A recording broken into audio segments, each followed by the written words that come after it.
한때는 그렇게 우리가 생각한 적도 있어요.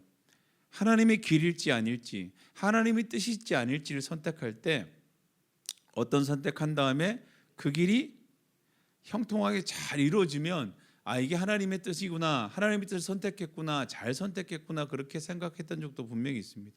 어떤 걸 선택했는데 일이 막 막히거나 아니면 거기에 막 어려움이 생기거나 그러면 내가 하나님의 뜻을 잘못 선택했나, 그렇게 생각할 때도 있었습니다. 그런데 사실 성경을 보면 꼭 그렇지도 않습니다. 하나님의 길을 선택한 사람들 가운데 일어나는 고난과 고통과 또 어떻게 보면 막혀버리는 상황들이 일어날 때도 있고요. 또 시편에서 말하는 것처럼 바람에 나는 겨와 같고, 또 악인의 형통함은 그들이 어떻게 보면 사망의 올무로 더 깊이 들어가는, 그래서 하나님이 원치 않는 길이지만 형통의 길로 이루어지는 것도 있다고 성경은 이야기하고 있습니다. 그래서 우리가 정말 믿음으로 살아간다는 것, 믿음으로 선택해서 주님 앞에 나간다는 것, 어떻게 나가야 할지, 우리가 지금 믿음으로 살아가고 있는 것이 잘하고 있는 것인지 아니면 잘못된 것인지 우리가 좀 주저하고 망설일 때가 분명히 있습니다. 근데 분명한 것은 이겁니다. 하나님의 주시는 그 믿음, 하나님 주시는 믿음, 하나님이 이루실 것을 확신하는 믿음, 그 믿음 가운데서도요, 그렇게 믿음을 붙들고 살아가는 가운데서도요, 분명히 불안과 고통이 있다라는 거예요. 오늘 바울이 이렇게 얘기합니다. 나는 여러분 속에 그리스도의 형상이 이루어지기까지 다시 해산의 고통을 겪습니다, 이렇게 얘기해요.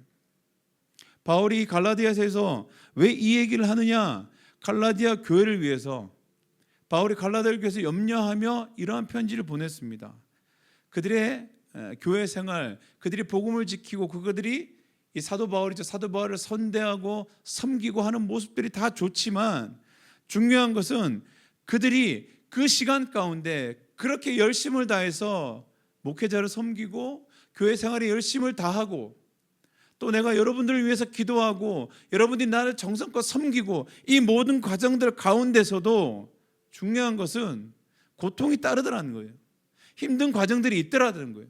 믿음으로 살아가는 데서도 불구하고 거기에도 아픔이 있더라는 거예요.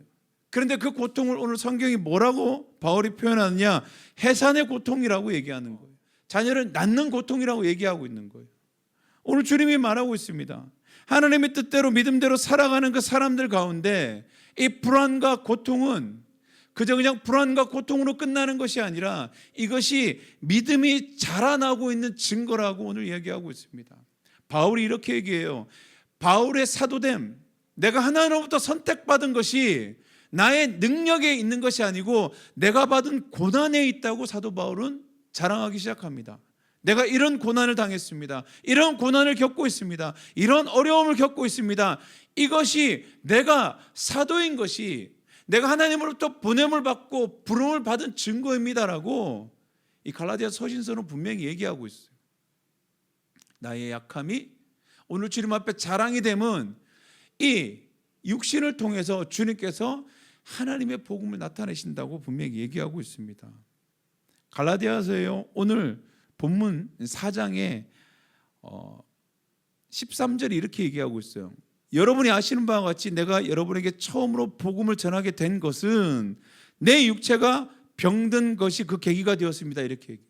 내가 약한 것, 내가 능력이 없는 것이 이유가 되었다는 거예요.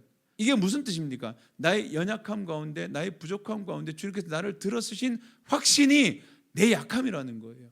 나의 연약함, 나의 고통, 내가 이 땅 가운데 당했던 수치와 모멸, 모든 것들이 오늘 나의 사도됨을 증거하는 것이라고 얘기하고 있습니다. 사도 바울이 이야기하고 있습니다. 불안과 고통과 염려와 근심이 그저 우리 가운데 그냥 멈춰 있는 것이 아니라, 우리 삶을 무너뜨리는 것이 아니라, 이것이 왜 존재하는가, 믿음이 자라고 있는 증거라고 오늘 이야기하고 있는 거예요. 이게 어떤 증거이냐? 세상 사람들도 염려할 수 있어요. 세상 사람도 두려움 가운데 있을 수도 있어요. 세상 사람도 고통을 당할 수 있습니다. 그런데 차이가 있습니다. 무슨 차이냐?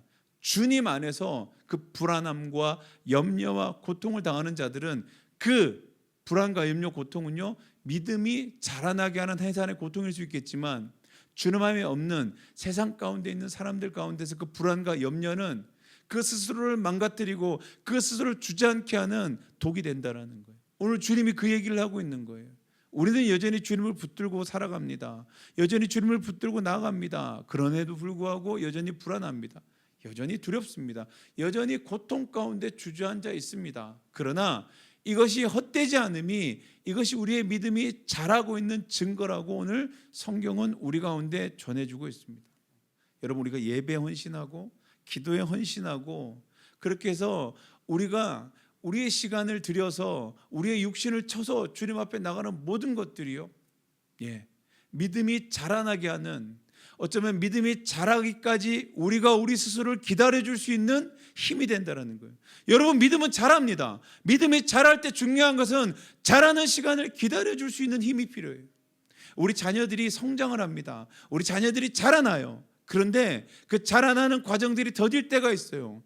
그런데 언젠간 그 아이들은 자라납니다. 장성한 분량까지 성장합니다. 그런데 부모님들이 그걸 기다려주지 않아요. 왜 빨리 자라지 않냐고 채근할 때도 있고요. 남들과 비교해서 자라지 않는 자녀들을 때로는 포기하고 때로는 실망하고 때로는 낭망할 때가 있어요. 그 아이가 정말 그때까지 자라나는 그 시간들을 지켜봐 줄 수 있고 바라볼 수 있는 힘이 있다면, 기다릴 수 있는 능력이 있다면 불안하지요, 두렵지요, 초조하지요. 그런데 그 시간을 지나갈 수 있다는 거예요. 우리가 오늘 모여서 기도합니다. 우리가 오늘 모여서 예배해요. 찬양을 합니다. 왜 그렇습니까?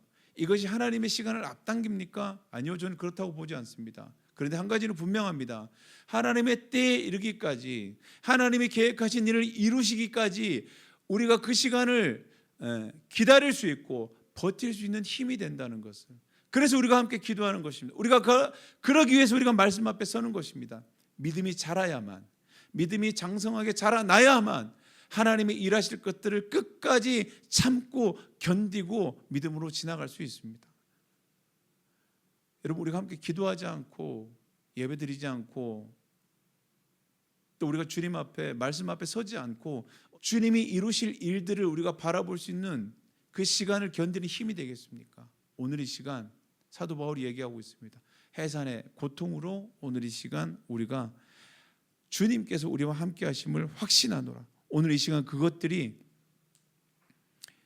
우리의 기도와 우리의 고백과 우리의 삶 가운데 일어나기를 간절히 축원합니다.